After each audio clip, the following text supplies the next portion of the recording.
आचार्य हरिहरଙ୍କ सेवा समर्पण ଓ त्याग तांकु चिर अमर करी रखिथिबो।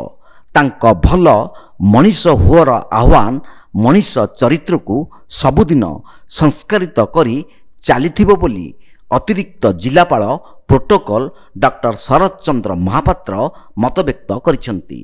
जिला प्रशासन सूचना और लोकसंपर्क विभाग और आचार्य हरिहर स्मृति संसद पक्षरु आचार्य हरिहरଙ୍କ जयंती पालित हो जाइछि।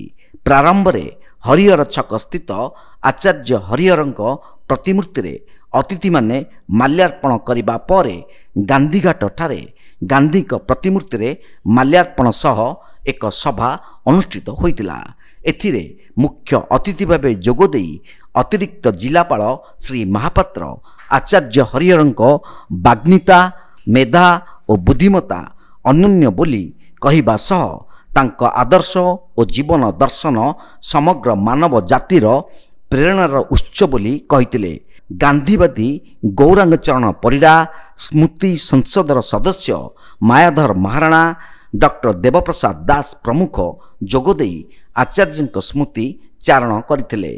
अनुष्ठान सभापति उमावल्लभ महापात्र अध्यक्षतार अनुष्ठित एही कार्यक्रम रे स्मृति संसदर संपादक शिवप्रसाद मिश्र समस्त को स्वागत सह सर्वधर्म प्रार्थना परिवेषण करथिले।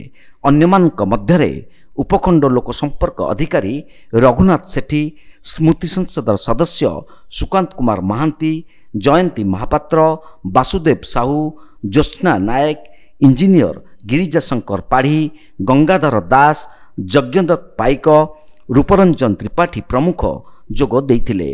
पूर्वरु अनुष्ठित विभिन्न प्रतियोगितार कृति प्रतियोगी और छात्रवृत्ति पाइथिबा छात्र छात्री अतिथि माने पुरस्कृत करथिले।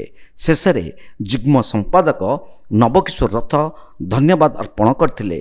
जिला सूचना और लोकसंपर्क अधिकारी संतोष कुमार सेठी कार्यक्रम परिचालना करथिले। कैमरा पर्सन रवि जेना सह सुधांशुकर रिपोर्ट तीर्थक्षेत्र लाइव।